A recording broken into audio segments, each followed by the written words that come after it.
Bagaimana cara beriktikaf di rumah saat pandemi COVID-19? Iktikaf secara istilah syar'i atau terminologi adalah menetap di dalam masjid. Dilakukan oleh orang tertentu dengan niatan yang khusus. Istilah iktikaf di sini hanyalah iktikaf dalam hal kebaikan saja. Ada beberapa rukun dan syarat yang harus dipenuhi seseorang jika ia berniat untuk beriktikaf. Pertama, orang yang beriktikaf haruslah memenuhi 3 syarat, yaitu Islam, berakal, dan bersih dari hadas besar seperti junub, haid, dan nifas. Yang masih dianggap sah iktikafnya adalah anak kecil yang sudah tamyiz dan wanita yang sudah bersuami dengan syarat telah diizinkan suaminya. Jika wanita ini iktikaf tanpa izin suami, berarti dia dianggap menyelisihi. Iktikafnya tetap sah namun melakukan keharaman. Kedua, iktikaf hanyalah sah jika dilakukan di masjid, baik untuk laki-laki maupun perempuan. Berdasarkan ittiba dan ijma, masjid adalah syarat dilakukan iktikaf. Iktikaf ini bisa dilakukan di setiap masjid. Masjid jami yang didirikan sholat Jumat di dalamnya lebih utama dan afdal, karena Rasulullah SAW melakukan iktikaf di masjid jami. Alasan afdal lainnya, jumlah jamaah di masjid jami biasanya lebih banyak. Dan memilih masjid jami juga akan lepas dari perselisihan pendapat. Karena ada yang berpendapat bahwa iktikaf di masjid jami itu jadi syarat wajib. Kalau yang dipilih adalah masjid jami, ya tentu tidak perlu keluar-keluar kan untuk sholat Jumat ke masjid lainnya. Yang ketiga adalah berniat.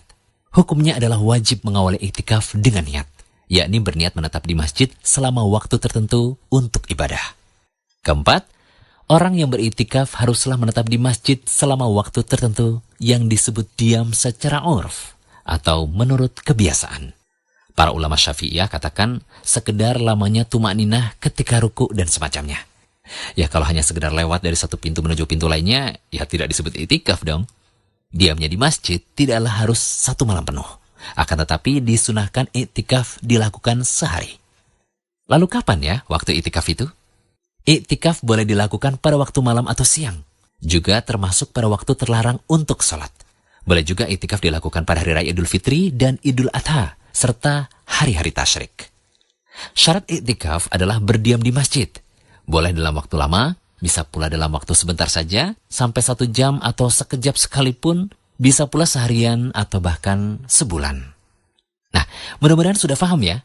Yang perlu diingat adalah iktikaf haruslah dilakukan di masjid. Tidak bisa jika dilakukan di rumah, meskipun ada musolanya, ya. Berdiam di musola rumah ya tidaklah disebut sebagai iktikaf dong. Ingat-ingat poin penting ini ya. So, bagaimana dong? Sebagai gantinya, iktikaf di masa pandemi ini bisa kita isi dengan memperbanyak ibadah di rumah, seperti giat membaca Al-Quran dan mengkaji tafsirnya. Kemudian berzikir, memperbanyak sholat sunnah dan ibadah-ibadah lainnya. Termasuk pada 10 hari terakhir bulan Ramadan. Semoga kita tetap mendapatkan pahala iktikaf, karena pandemi ini jadi uzur yang membuat kita hanya bisa beribadah di rumah. Sebagaimana sabda Rasulullah SAW, jika seorang hamba sakit atau melakukan safar, perjalanan jauh, maka dicatat baginya pahala sebagaimana kebiasaan dia ketika mukim dan ketika sehat. Ibnu Hajar Al-Asqalani mengatakan bahwa hadis tersebut berlaku untuk orang yang ingin melakukan ketaatan lantas terhalang dari melakukannya. Padahal ia sudah punya niatan kalau tidak ada yang menghalangi, amalan tersebut akan dijaga rutin. Semoga bermanfaat. Jangan lupa kunjungi rumaiso.com. Update setiap hari, insya Allah.